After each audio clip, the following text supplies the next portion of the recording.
over here in San Leandro, California, and it is such a beautiful day. It is October 28th, 2023, and it's the day of the full moon. I'm sure that means something good, and I feel good, so it has to mean something good. Right now, I'm currently taking a shortcut right through this fence, and I'm going to be moving towards some sketchy territory, but that's okay, because as I'm walking, it's a good time to make a video. I just wanted to make a video today about just my upbringing, about my understanding, about God, and, of religion and all that. I remember as a boy, I heard, people tell me, listen for God because he'll talk to you. And so I remember, I'd lay in bed as a little kid and I'd literally listen for like the whole hour before I fell asleep, listening for like a thunderous voice of God. And it never came. But I did sit, and I guess I was meditating as a young boy, really just concentrating, just listening for any kind of like voice that would,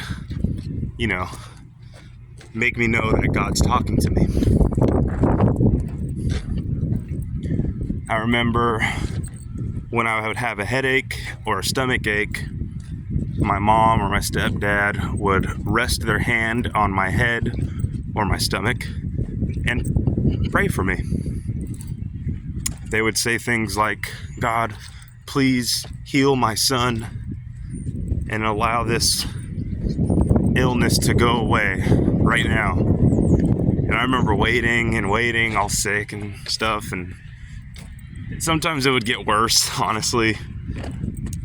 So I guess growing up, I lost a lot of faith in the power, of God.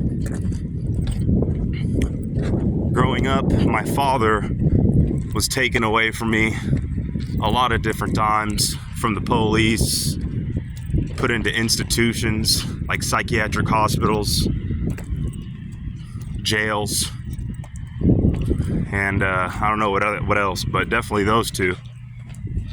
And I remember praying to God, asking him to not let my dad be away for too long this time. But as the years went by and as my dad's sickness progressed, he stayed away from me longer and longer. And I waited and waited, and I prayed and I prayed.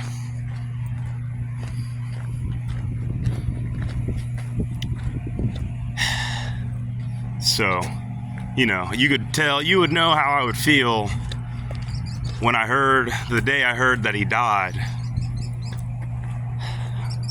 So, for a young man, young boy, foolish kind of kid, just, prayers going unanswered, a lot of faith is going to be lost.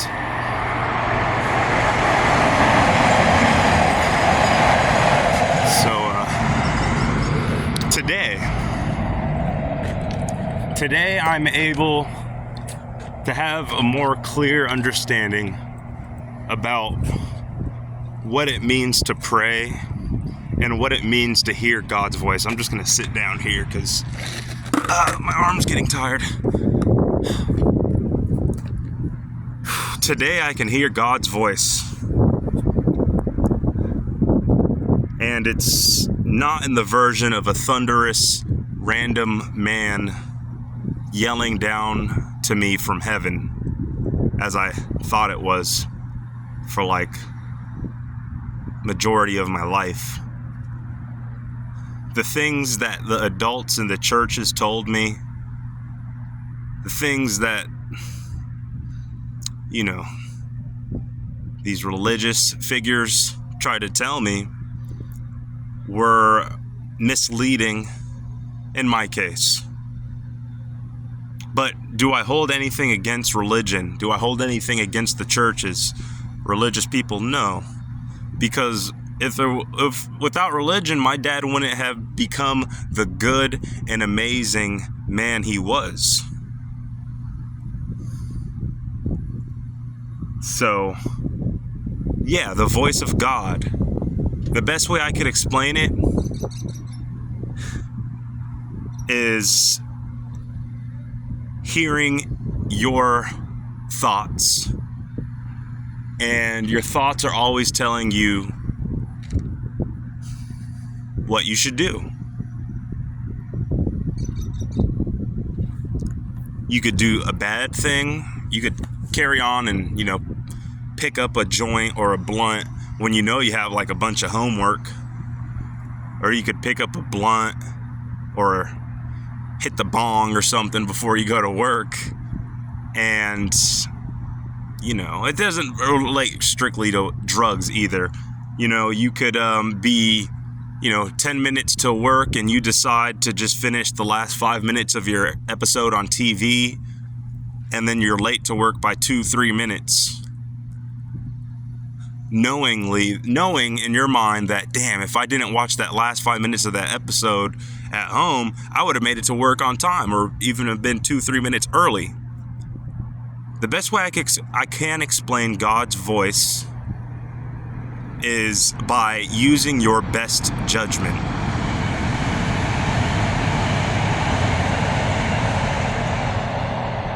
So if you had an apple tree in your yard and God told you not to eat from it, and you ate from it anyway, you went against something that you knew that you shouldn't have done.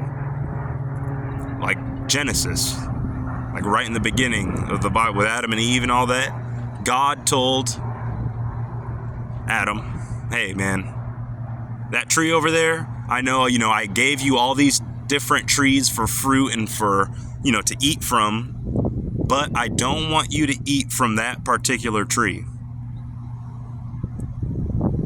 And, the story, Eve kind of talked him into eating the apple or whatever it was, pear. And they just went against what they knew what was right. So although things are presented to us in life, we know intrinsically in ourselves, we know in our minds, in our brains, that we shouldn't do certain things, whether it be yelling at the guy behind you in your car, whether it be arguing with another person, whatever feels bad is God literally telling you, hey man, you shouldn't do this. Hey, dude, you know you shouldn't do this, right? But when you go ahead and do it anyway, you're just going against what God's telling you to do. That's the best way I could explain it. And it sounds kind of simple, but it is. I hear God every single day. God tells me, hey, you see a person laying on the ground or a person screaming. When a person, like, I'll be walking down the street and someone's like, fuck, F you. Excuse my language. Or someone's saying all these hurtful things and you should just ignore them. What they say doesn't match their actions. But when you take what the person is saying to heart and you go against what you know is what is right and you retaliate in any single way, shape, or form, you are going against the word of God.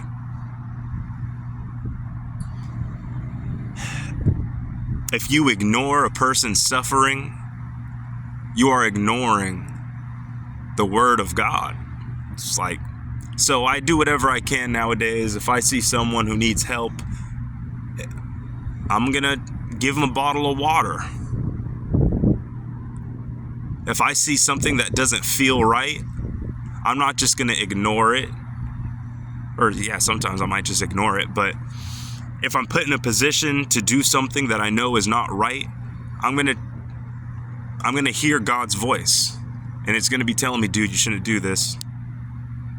Each of us have our own voice. Each of us have our own thoughts. And to say God lives in heaven, for me, heaven is my mind. My body is my temple.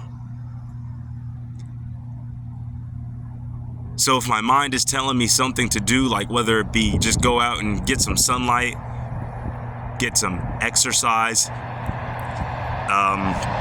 don't eat as much as you feel like you want to, all these things are coming straight from heaven, straight from your mind, down, to your soul. It's a matter of if we're listening to our God who sits in heaven. Right? Philosophy, I guess. I don't know. But it's working for me, and I'm just rolling with it. I ignore the noise of this world, and I don't worry myself about outside things, because anything of this world will not give me what I need. What I need is literally, what I need is to listen to God. Yeah. So it's funny because my psychologist, she told me in her language, I forgot her language name. I feel bad that I forget. However, her culture comes from like desert people or something like that, and I guess her culture, her ethnic background derives from the 3 wise kings who presented Jesus, baby Jesus, gifts. And so, the language that she speaks is, watered down a bit from what it used to be. However, it's still the same language for the most part, spanning back thousands of years. And in her language, the word God literally can be translated into the English language of self. And that stuff blew my mind. So that's to say that when you listen to God, you listen to yourself. When you pray to God, you're praying to yourself. If you prayed to God to help a man who is suffering on the street, are you asking another person to help him? Or really, are you asking yourself to do something about the person who is suffering? Are you asking your higher self to go ahead and do whatever it takes to help another human being? The power of prayer is real.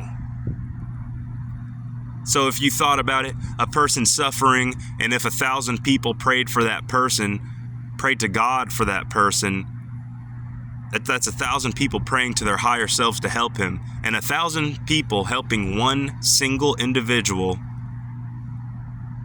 I mean, I'm not good at math, but I think I searched it up the other day. There's like 28,000 homeless people in California, or no, in the San Francisco Bay Area, I think, alone. 28,000 homeless, and that was like a study in 2019. It's 2023 right now. So how many God-like people would it take to pray for just one person, right? I'm so bad at math. There's like 77 million people in the San Francisco Bay Area, I believe. 77 million people in the Bay Area. That's more than enough people. So if we set our sights on what we know to be right, anything is definitely possible. It's just a matter of what are we setting our minds to? Why is nothing getting better per se?